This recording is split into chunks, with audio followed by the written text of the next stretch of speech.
Joining us now to talk about that is an absolute legend of a human being. He is the face of celebrity fandom, definitely for the NHL, and in my book, across the entire sportscape. He's from St. Louis, went to TV, went to Hollywood, came back to St. Louis to watch them win a Stanley Cup. Ladies and gentlemen, Jon Hamm is with us. Jon, thank you so much for joining Hello, us. boys. How we doing? Can you hear me okay? Well, Hear that's you nice great. and clear. You sound fantastic, man. Well, I'm glad you brought this is an apropos time to join. I watched the game last night, and then Binner stood on his head, made the saves that he had to.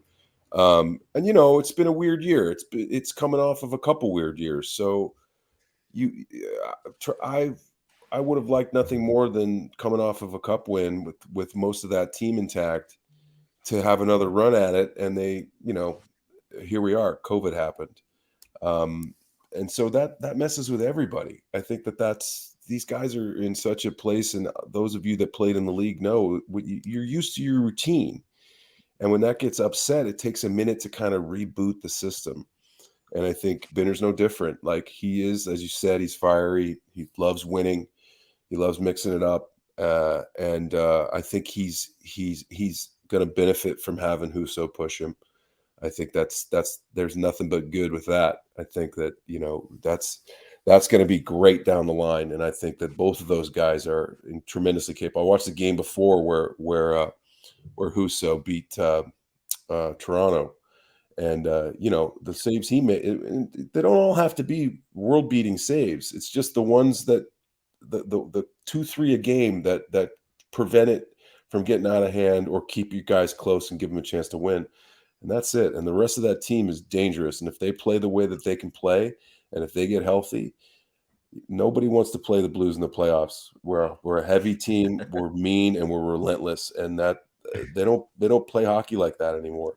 Especially the high flying teams. And all of a sudden the playoffs happen, and you guys see it. The heavy teams, all of a sudden nobody wants to play them. Nobody likes playing the Sharks a couple of years ago. Nobody liked playing, the Blackhawks back in the old days, and it's just it's a different beast, and we're built for it. You know what, Hammer? I love the way you do this. You talk. He knows his shit, guys. I told you this. Like, you know what? Like, and I listen. I don't want to come across as being. We're appreciative of in NHL Network. We've been at every Stanley Cup Finals, and we're appreciative of celebrity fans that come out. But there are just simply some that are like, oh, we're from here. This is what we do. We root for this team. That's not the case here. And that's why I wanted you on here. It's like I've talked to you a couple times, and I was telling these guys before, I'm like, dude, you can hot stove with him. Like he's a real fan. Like you can, and that's awesome. So I guess I want to ask you before we get back to Binner, because I want to go a little deeper on that. Like, where did that start from? You grew up in St. Louis. Like, were you always a Blues fan? Were you, when were you introduced to hockey in general?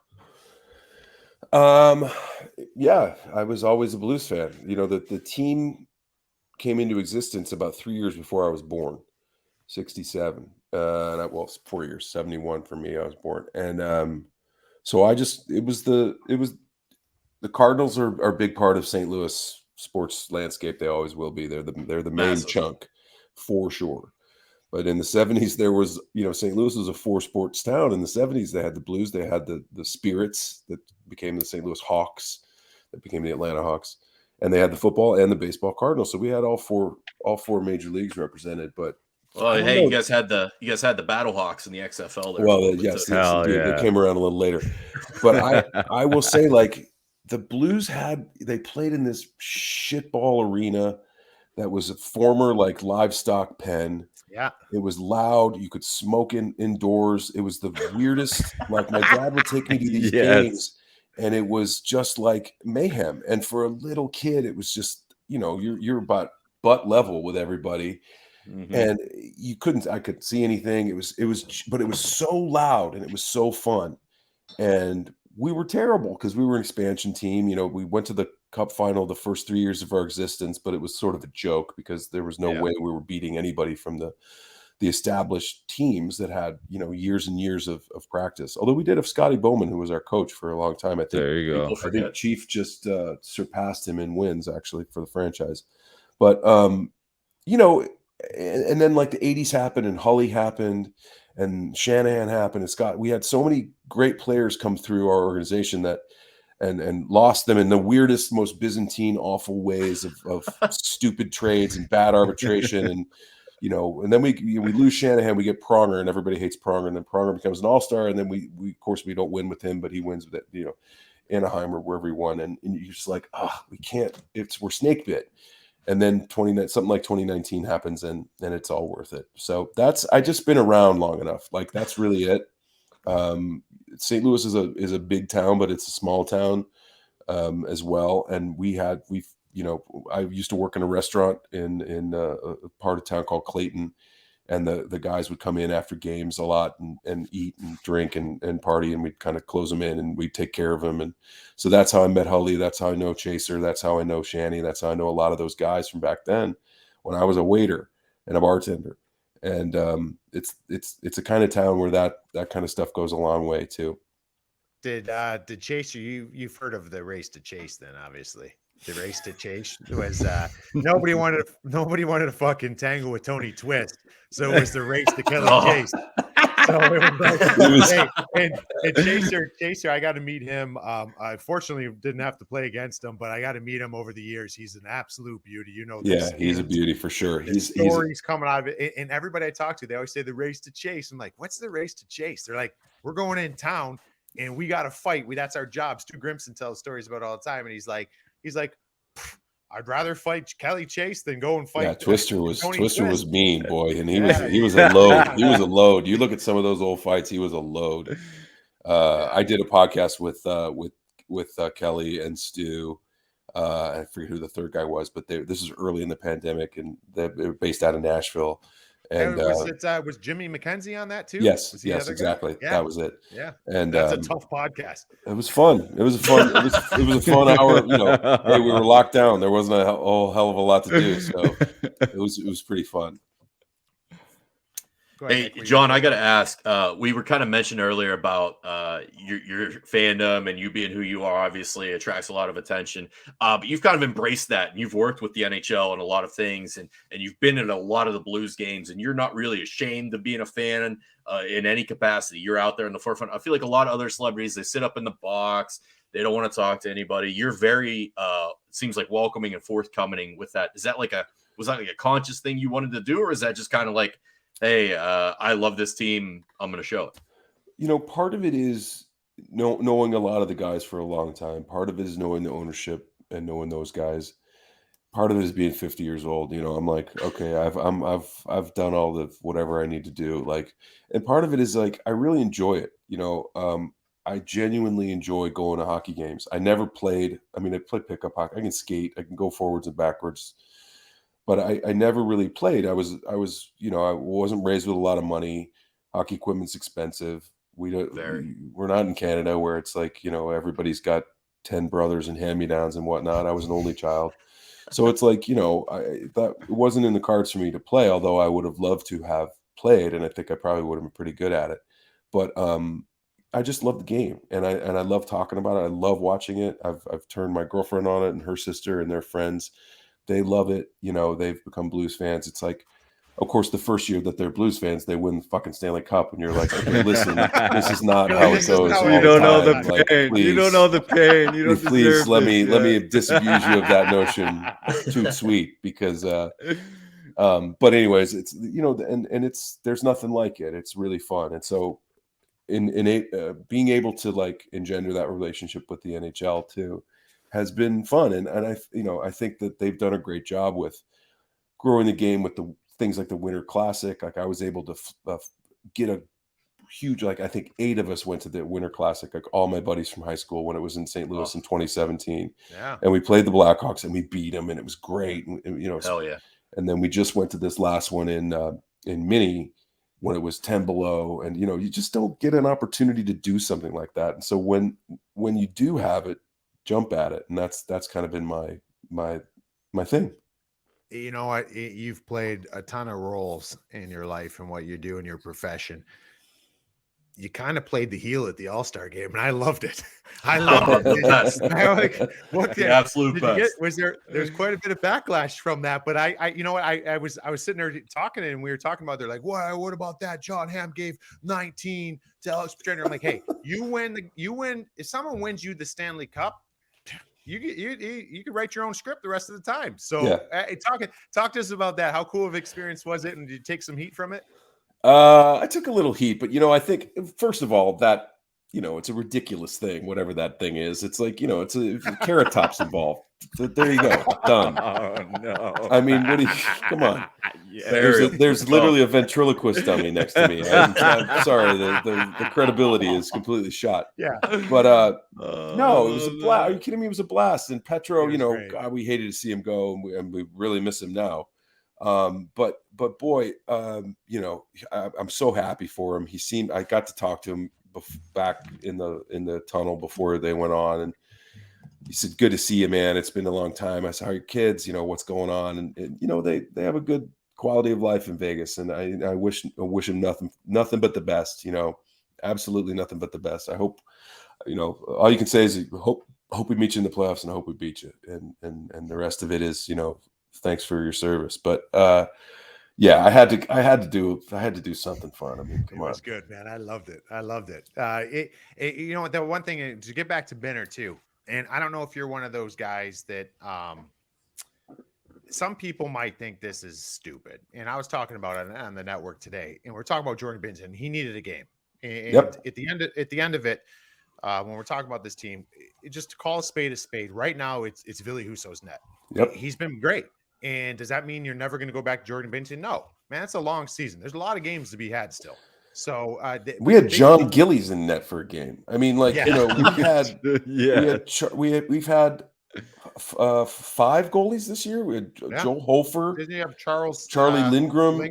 Yeah, I was still betting on the Blues too. I'm like, what am I doing? It's Canucks had a Zamboni driver in there. I say this about that, and maybe I was going to step on your point, but I think that Binner needed a game.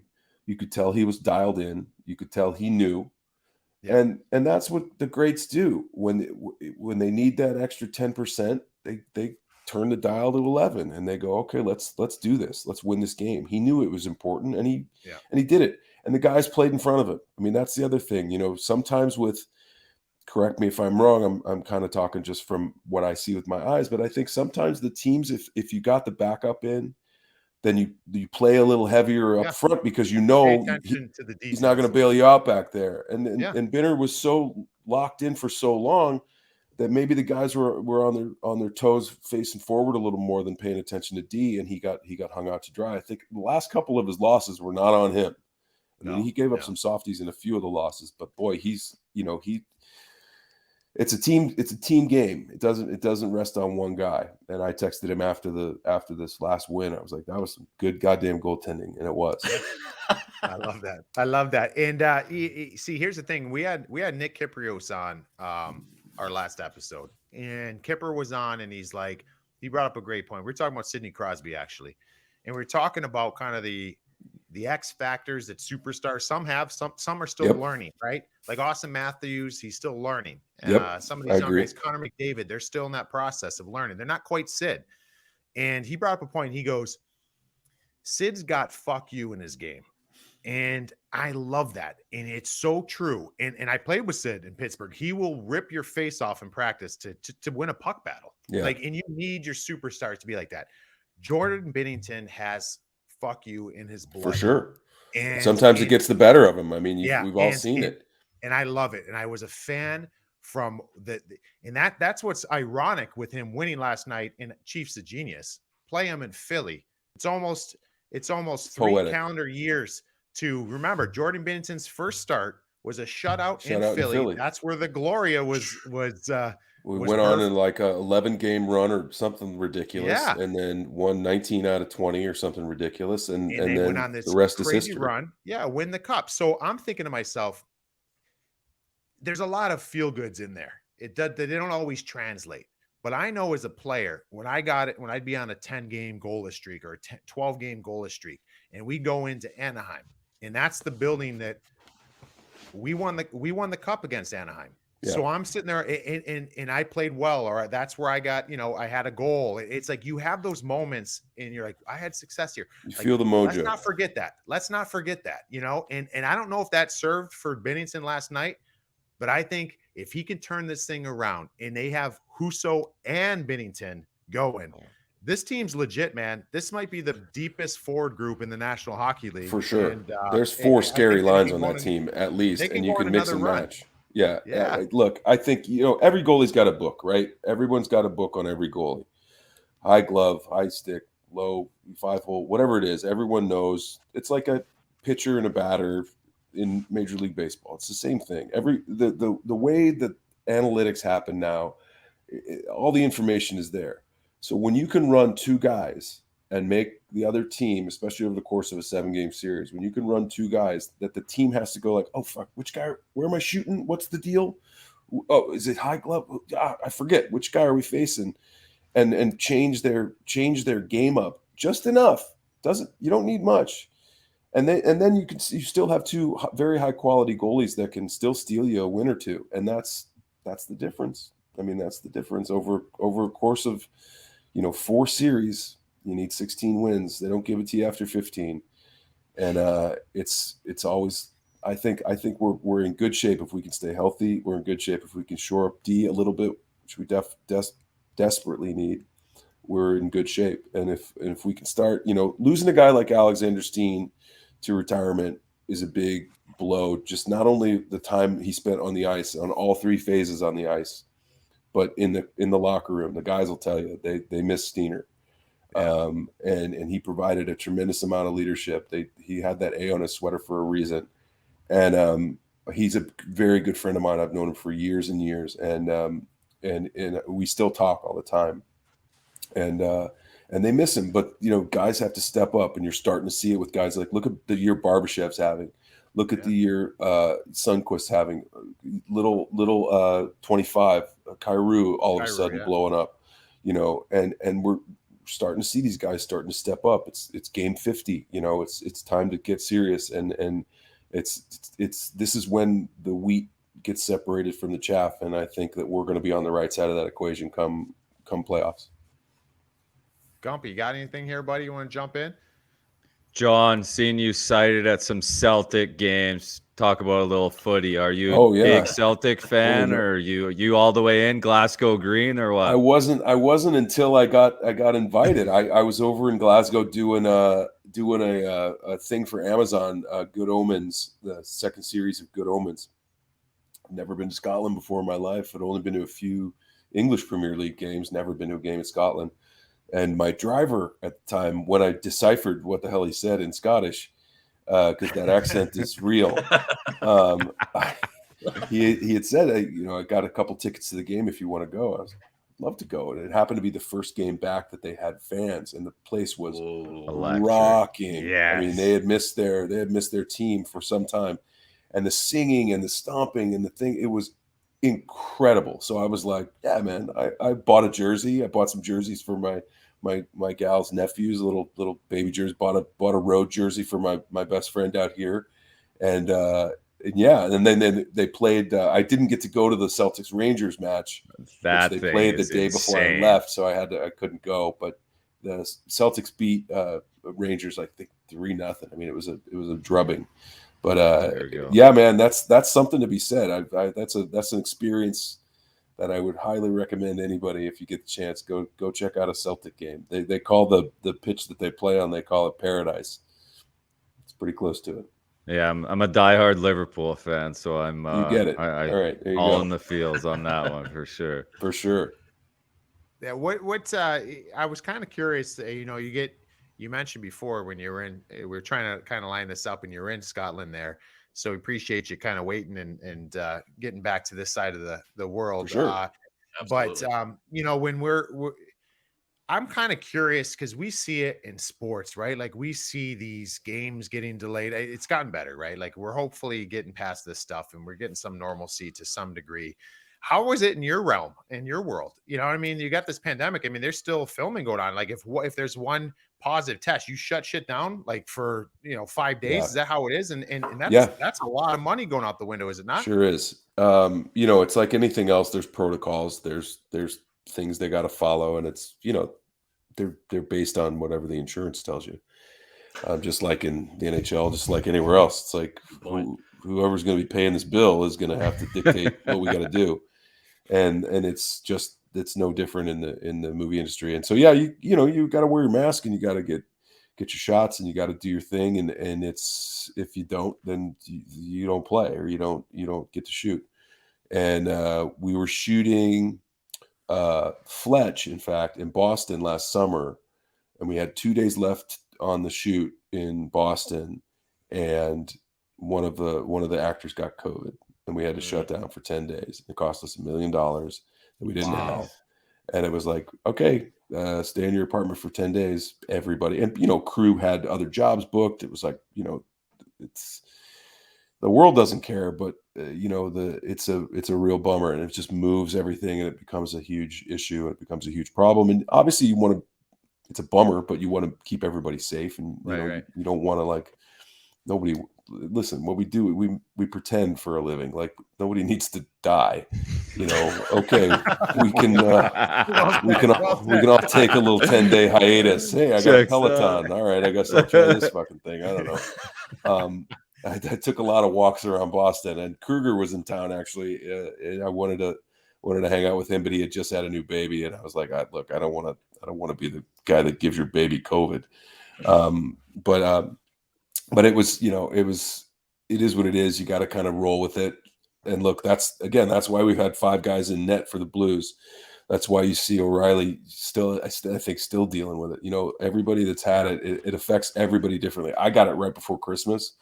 I came back from Scotland the first time, and I flew from Glasgow through Heathrow, through New York to LA. And I mean, I was like, if I don't get COVID from going from this petri dish to this petri dish, then I'm officially Iron Man. Like it was just, sure as shit, I got it. And I felt like shit for 2 days. I had just gotten my booster. I felt like shit for 2 days, and then I was done. But it affects everybody differently. And especially when you're talking about these guys that perform at such an elite level, to miss training, to miss that stuff, and to have the wind kind of taken out of you, which it definitely does, it takes a minute to come back. So I'm glad that, everybody that's gotten it has gotten it. And now we can just focus on playing together. And I think you're starting to see it. The boys are looking good. They looked good in Philly the other night. John, you played the iconic Don Draper role. The character was a bit of a booze hound. He enjoyed the whiskey. He enjoyed the old fashions. Just wondering if you, is any of that from you? Did you enjoy a nice cocktail or anything? For sure. When you get a big Blues win, or when Stanley Cup was celebrating, obviously, what was your go-to drink of choice? What do you? I mean, nobody celebrates harder than Holly. I mean, you got to keep up with him. Yeah. It's rough. Holly looks for reasons to sell. We had such a good time. They were so kind, through Steiner. I was inducted into the Blues alumni kind of unofficially / officially. They gave me one of these bad boys. Oh, so look at that. Got you one of these. I feel pretty strong about that. Hey, can we see that one more time? That thing was beautiful. Look at that thing. Wow. That's great. So yeah, so I got a nice invitation to a lot of the stuff, and when they brought the cup home, I wasn't able to go to Game 7 because I was actually shooting a commercial in Vancouver at the time, which in retrospect was actually kind of great, because if anybody hates Boston more than St. Louis fans, it's Vancouver fans. From the way they got treated in 2011. They tore their own city down, John. Exactly. So they were very much pulling for the Blues, and I was able to celebrate quietly in Vancouver. But then I got on a plane from Vancouver and went back to St. Louis and met the team for team dinner. They had a big dinner that night when they got back in, and then we all went out on the town. And so obviously the drink of choice was Bud Light, because that was flowing pretty freely. Everybody got to drink out of the cup, and we brought the cup all around, and we had these buses and stuff. It was mayhem, but it was so fun. And I think it was Robert Sanford. I can't remember who it was, but or Zach Sanford, sorry, who at the parade the next day is like hammering a Bud Light back and immediately pukes on whoever's in front of him and then kind of shakes it off and throws another one back. It was like, wow. I mean, to be that age again, holy moly. But it was, I was under the tutelage of Kelly Chase for the most part. So he had my back. But it was a fun time. It was a fun time, and it remains a fun time. You know, it's St. Louis turns out for the Blues, especially during playoff time, and that there was 500,000 people out to see the parade. So that kind of stuff those are the memories that I wish I had as a little kid, but I'm glad I have as a big kid.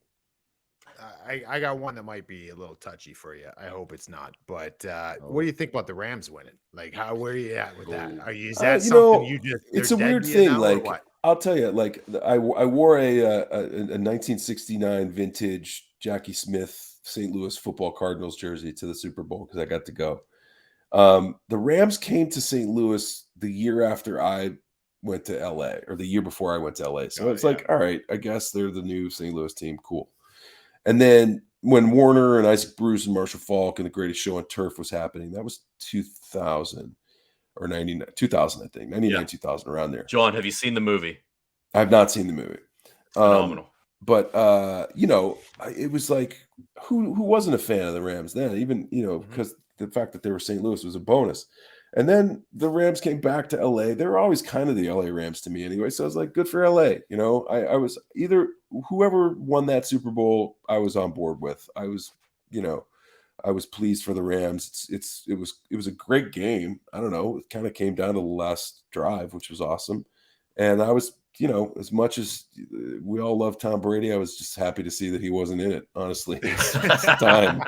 Move on. Let's get some fresh faces in this thing. So I was very happy for Matt Stafford. I mean, to come out of Detroit that way and actually get this opportunity and then capitalize on it was pretty cool. It's a great story.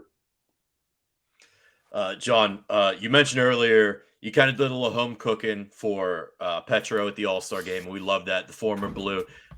When a guy like Hully moves on and goes to Dallas, and kind of gets that run with Dallas, and Gumpy is a big Stars fan, so he can kind of talk about this as well too. Like he gets that cup clinching moment, and like, is that happiness in your heart for that guy in the moment, or is first it of all, that goal should have been disallowed. He was in the crease. Yeah. Get off the ice. Just get off the ice. Get the fuck out. No, of course. I mean, come on. Like, if you know Brett, you have to be happy for the guy. And then to go to Detroit and win another one with Detroit with Chelios and all these guys, like that was kind of an all-star team at that point. You're just like, okay, thank God for the salary cap now, so we won't see that again. But you're happy for Hully. He's a hockey. That's all he does. How does the guy not deserve how does he not deserve a Stanley Cup? I mean, 2 is egregious, but whatever. No, I was very, very pleased for him. He's a good friend, and he's a good guy, and I love him. I love him to pieces. He's one of a kind. That's the best you can say about Hully. There's the stories that we've all heard are all true, and they're all amazing. I played with Hully very briefly in Arizona. Okay. The Coyotes, I was on the Coyotes. The lockout happens. We come back to camp. And in that summer, that's when Gretzky got named the coach, right? Right. So they then wanted to overnight turn this team into we were a glorified American Hockey League team. Right. So they wanted to kind of change this overnight. So we signed guys like Mike Ricci, Hully.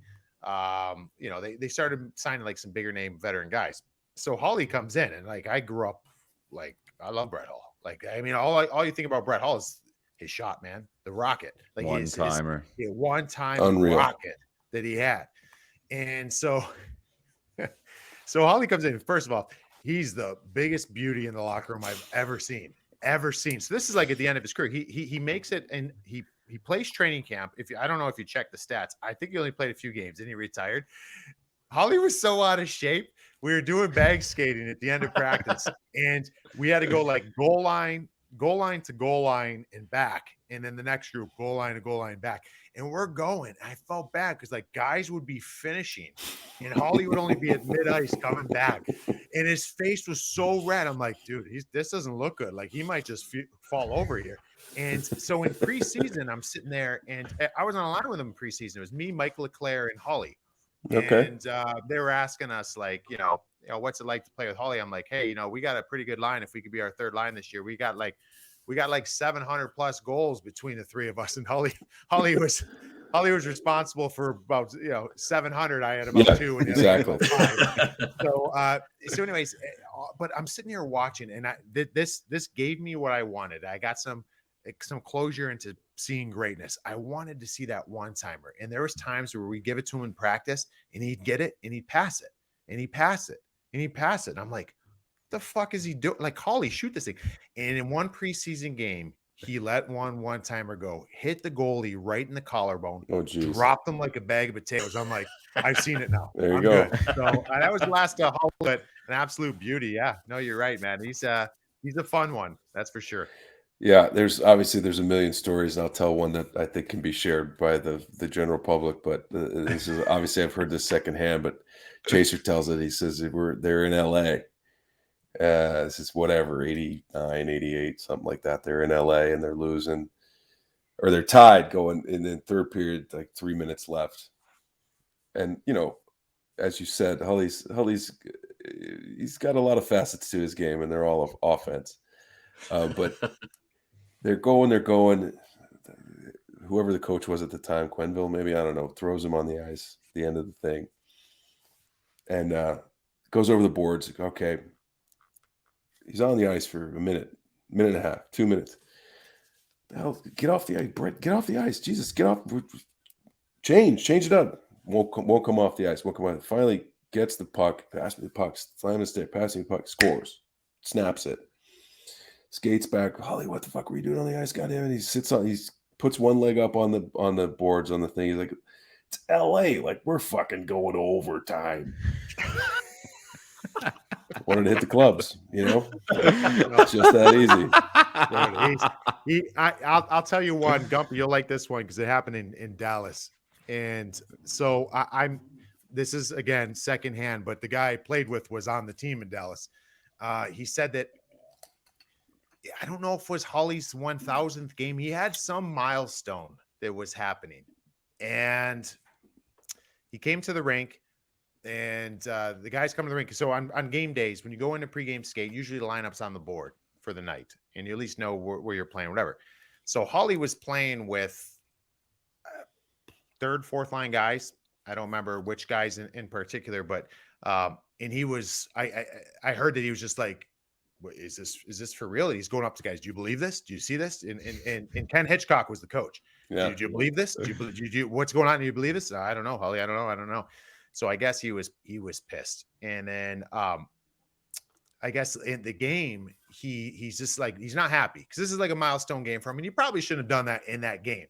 So there's apparently there's a penalty, like a bench minor, and they need someone to serve it. And they tell Holly, go serve the penalty.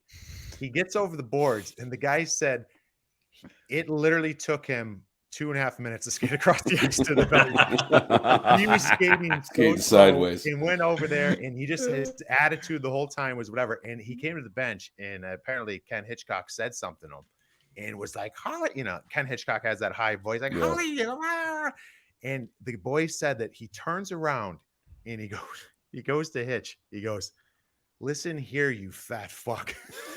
I'll change when I want to change and how I want to change. And he said he just turned around, and the boys were like, shit, just gonna look forward. But that's Holly, man. Like he's gonna do things, march and beat his own drum. Yeah, for sure. And God bless him. Yeah, that's his dad was the same way. I mean, it's like you see Big Bob in the old days, and it's the same deal. Like it's bonkers. You love him for it. You just love him for it. It's as many times as he's flummoxing and in the consternation of it all. And there's so many more times where he just he proves to you why he can do it. Not everybody can do it the way you do it. And talk about having some fuck you in his game.